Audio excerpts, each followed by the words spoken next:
Hello दोस्तों, नौकरिकेशन channel आपका स्वागत करता है। आप सभी कैसे हैं? उम्मीद करते हैं कि बेहतर होंगे। दोस्तों, जो हिंदी की जो टॉपिक है ये हिंदी साहित्य है और इसमें साहित्य अकादमी पुरस्कार और फिर ज्ञानपीठ पुरस्कार, फिर व्यास सम्मान, यहाँ से क्वेश्चन आपको कम से कम 2 से 3 क्वेश्चन जो है एग्ज़ाम में आपको देखने को मिलते हैं। ये सारे टॉपिक्स हम कवर करेंगे, लेकिन जो आज है वो हिंदी साहित्य का अकादमी पुरस्कार किसे दिया गया है शुरू से लेकर अंत तक।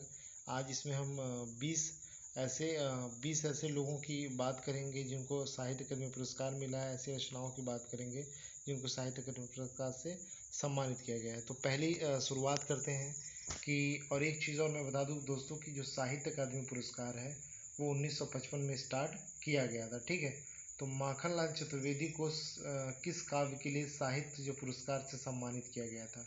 तो हिमतरंगिणी 1955 ईस्वी में इनको सम्मानित किया गया था। ठीक है दोस्तों, माखनलाल चतुर्वेदी को। और हिमतरंगिणी जो है वह एक कविता है, आपको याद रखना होगा। ठीक है, चलिए क्वेश्चन नंबर 2 क्या है कि संस्कृत के जो 4 अध्याय हैं, ठीक, संस्कृत के 4 अध्याय वो क्या है? पहली बात तो कि निबंध है। ठीक है, और किसके द्वारा लिखी गई है? रामधारी सिंह दिनकर के द्वारा लिखी गई है। 1959 में इनको साहित्य अकादमी पुरस्कार से सम्मानित किया गया है। ठीक है दोस्तों, चलिए क्वेश्चन नंबर 3 है तमस। तमस जो है वो क्या है? उपन्यास है। ठीक है, भीष्म साहनी के द्वारा लिखा गया है और साहित्य अकादमी पुरस्कार से इसे सम्मानित किया गया है 1975 ईस्वी में। ये 3-4 बातें आपको याद रखनी होगी कि तमस जो है वो एक उपन्यास है, भीष्म साहनी के द्वारा लिखी गई है, साहित्य अकादमी पुरस्कार से सम्मानित किया गया है इसे 1975 ईस्वी में। ठीक है दोस्तों, चलिए क्वेश्चन नंबर 4 है कि मध्य एशिया का जो इतिहास है, ठीक है, ये किसके द्वारा लिखा गया है और इसे साहित्य अकादमी पुरस्कार से सम्मानित किया गया है? किसकी रचना है बताना है। तो जो मध्य एशिया का इतिहास है वो राहुल संकृतायन के द्वारा लिखा गया है। 1958 ईस्वी में इसे साहित्य अकादमी पुरस्कार से सम्मानित किया गया है। ठीक है, क्वेश्चन नंबर 5 है कि आंगन के पार द्वार के लिए साहित्य पुरस्कार दिया गया था। तो 1964 ईस्वी में अज्ञे को दिया गया था और ये जो है इनकी एक कविता है, आंगन के पार द्वार। दोस्तों, कभी कभी ऐसा होता है कि अब तक जितने भी साहित्य अकादमी पुरस्कार दिए गए हिंदी के क्षेत्र में 4 ऑप्शन में से 3 ऐसे देता है जिनको मिला है और एक ऐसा रहता है जिनको नहीं मिला है। तो कभी कभी डायरेक्टली सवाल पूछता है कि इनमें से कौन सा ऐसा है जिसे साहित्य अकादमी पुरस्कार से सम्मानित नहीं किया गया है। ठीक है, तो इसका भी ध्यान रखना पड़ेगा खास हम लोग को। चलिए नेक्स्ट क्वेश्चन है कि मुक्तिबोध उपन्यास के लिए साहित्य पुरस्कार दिया गया था।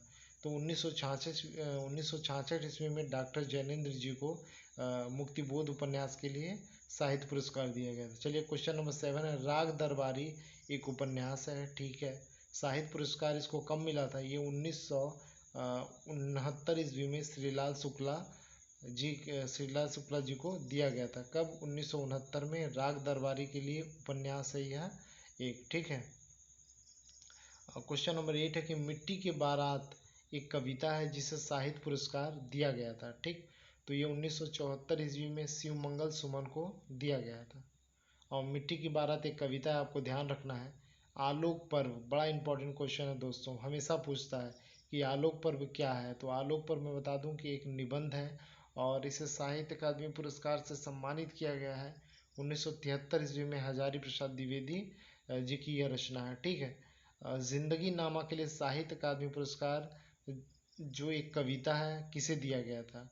तो 1980 ईस्वी में कृष्णा सोबती को जिंदगी नामा के लिए क्या किया गया था? एक इनको पुरस्कृत किया गया था। लोग भूल गए हैं एक कविता है, इसे साहित्य अकादमी पुरस्कार से पुरस्कृत किया गया है। यह 1984 ईस्वी की रचना है और रघुवीर सहाय के द्वारा लिखी गई है। ठीक है, मगध मगध एक कविता है और इसको साहित्य अकादमी पुरस्कार दिया गया है। ठीक, तो मगध जो है 1987 ईस्वी में श्रीकांत वर्मा जी के द्वारा लिखा गया है। और कभी कभी क्वेश्चन ऐसे भी पूछता है कि मगध जो है वह क्या है? काव्य है, निबंध है, उपन्यास है? तो ये हमें खास करके ध्यान रखना है दोस्तों। क्वेश्चन नंबर 13 क्या है देखते हैं कि कल सुनना मुझे एक काव्य है जो साहित्य अकादमी पुरस्कार से सम्मानित की गई है 1979 ईस्वी में, जो धूमिल के द्वारा लिखी गई है। ठीक है, चूका भी नहीं हूँ यह काव्य है और किसे साहित्य अकादमी पुरस्कार दिया गया था? तो 1977 ईस्वी में शमशेर जी के द्वारा ये लिखा गया है। और बता दूं कि कविता और काव्य दोनों एक ही है दोस्तों, जहाँ कविता लिख दे और काव्य लिख दे आप कंफ्यूज बिल्कुल नहीं होंगे। खूंटियों पे टंगे जो लोग, खूंटियों पे टंगे लोग, यह एक काव्य है। साहित्य अकादमी पुरस्कार इसे भी मिला हुआ है।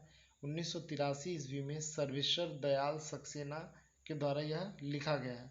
हवा में हस्ताक्षर, यह एक कविता है, बहुत फेमस कविता है और इसे साहित्य अकादमी पुरस्कार दिया गया है दोस्तों। 2009 में कैलाश वाजपेयी के द्वारा इसे लिखा गया है। ठीक है। परिजात एक उपन्यास है, किसे साहित्य अकादमी पुरस्कार दिया गया है, तो 2016 में यह नासिरा शर्मा के द्वारा लिखा गया है। चलिए क्वेश्चन नंबर 18, अर्धनारीश्वर उपन्यास के लिए किसे सम्मानित किया गया है साहित्य अकादमी पुरस्कार से, तो 1983 ईस्वी में विष्णु प्रभाकर जो हैं वो अर्धनारीश्वर के लेखक है दोस्तों। इन्हीं हथियारों से, यह एक उपन्यास है और इसे साहित्य अकादमी पुरस्कार से सम्मानित किया गया है। ये 2002-2007 में अमरकांत जी के द्वारा लिखा गया है। मोहनदास एक कहानी है, इस साहित्य अकादमी पुरस्कार से इसे सम्मानित किया गया है। 2010 में उदय प्रकाश जी ने इसे लिखा है। तो दोस्तों अगर वीडियो अगर आपको अच्छी लगी हो तो लाइक करिएगा, शेयर करिएगा अपने दोस्तों में और अपना ख्याल रखिएगा। कोरोना का टाइम है, भी कोरोना ख़त्म नहीं हुआ है, लापरवाही बिल्कुल भी नहीं बरतें। आप जैसे पहले सावधानी बरतते थे, आप अभी भी वैसे ही आप सावधानी बरतेंगे और आने वाले दिनों भी ऐसे ही करेंगे। अगर किसी बच्चे का एग्ज़ाम आउट ऑफ सिटी है किसी भी, तो प्लीज़ आप थोड़ा सेफ होकर जाएं और अच्छे से एग्ज़ाम दें। तो thanks for watching, thank you.